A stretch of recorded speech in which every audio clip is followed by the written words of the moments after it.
Yeah boy, ici c'est Johnny Jayden en direct de Question Mark de Angel Design. Qu'est-ce qui t'a marqué depuis le début, en point 2012 jusqu'à aujourd'hui? On a vraiment... J'ai pas mal de souvenirs, hein. J'ai pas mal de souvenirs déjà avec les artistes comme LS Boy, Coco Bamouni, Ouzé Gang, Dam et Ice. En tout cas, il y a pas mal de souvenirs, c'est surtout que c'est la famille, tu vois. Comment tu as découvert ton talent et comment tu envisages la suite en fait? Vu que là, récemment, tu nous as sorti une série de freestyle, qu'est-ce que tu envisages pour la suite en fait? En gros, il faut dire que en fait, j'ai rien découvert. Je pense qu'elle m'a choisi, elle m'a découvert et on fait ensemble.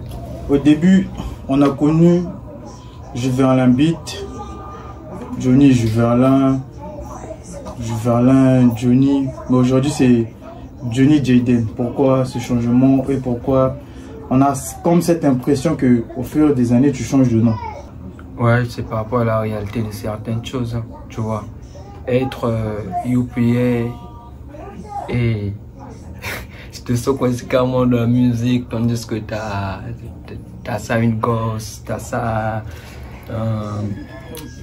un neveu, et à la famille, et pas mal les amis, donc tu vois, c'est par rapport à certaines réalités, mais je pense plus changer l'hôtel place, vu que un petit aussi s'appelle Jayden, tu vois. Bon, Johnny Jayden, à notre connaissance, tu as débuté avec le rap, tu es parti dans le chant, tu es beatmaker jusqu'à aujourd'hui, beatmaker de Marabout Squad, donc on voudrait savoir comment tu sens ces deux mondes, parce que être beatmaker et être artiste, c'est pas la même chose, donc du coup, comment tu sens ça et comment tu avances avec en fait? En fait, en gros, quand je suis sur Eiffel, j'apprends à être chanteur, artiste, rappeur. Quand je suis sur Cubase aussi, c'est pareil. En fait, c'est un truc que je pourrais pas expliquer facilement comme ça, quoi. Moi-même, ça me dépasse des fois. Et des fois, je fais certaines prods ou bien certains bégos, je me demande, oh putain, c'est moi qui ai fait tout ça. Tu vois, c'est comme avec Saitama Douzé, il y a Jimmy même, et il y a mes propres sons. Il y a des sons avec Terminator, Yeyo. Il y a pas mal de gars, des Early One, des BRH, les Sky. Il y a pas mal de gars. Il y a pas mal de gars. Et ça demande pas mal d'énergie, ça demande de temps, ça demande de la concentration, beaucoup de sacrifices, tout ça. Sacrifice. Du coup, en parlant des collaborations, que ce soit dans le beatmaking, dans l'ingénierie, au niveau des prises, ainsi de suite, on voudrait voir un peu. En fait, parlons un peu de ta relation avec Ouzé Gang, c'est comment en fait? Ouzé c'est un frère. Gang, Tim j'étais son frère, longue date. Déjà, nous kické depuis l'école. Et lui, il faisait partie des têtes phares de l'école qui kickait fort. Tout le temps, je me pointais peut-être dans un coin pour marquer. L'autre, c'est freestyle, vu que moi, j'étais pas trop genre freestyle. Avec les 16, il y avait pas mal de gars. Et on a gardé la relation jusqu'à aujourd'hui. Hein. Donc, c'est un gros. Et dans le beatmaking, déjà, dans la musique, tu as commencé depuis, ça fait un bail. Ouais. Et mettons dans le beatmaking, raconte-moi un peu comment ça a commencé. Qu'est-ce qui t'a fait dire que tu as un don pour ça?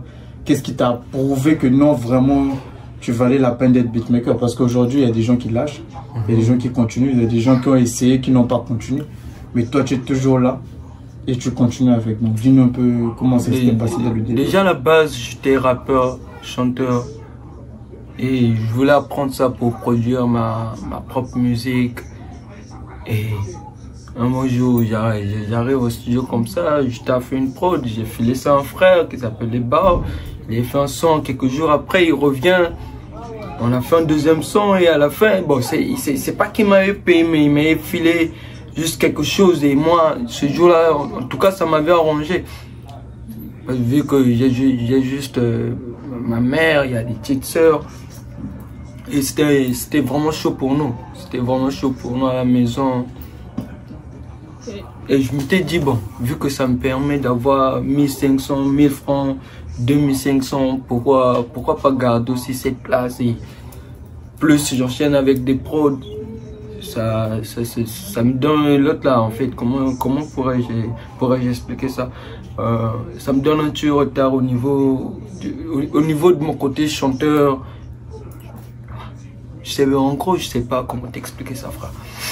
Donc, pour mes vrais niggas, pour ma vraie famille, ce que j'allais vous dire aussi, c'est de ne jamais lâcher, chacun son temps.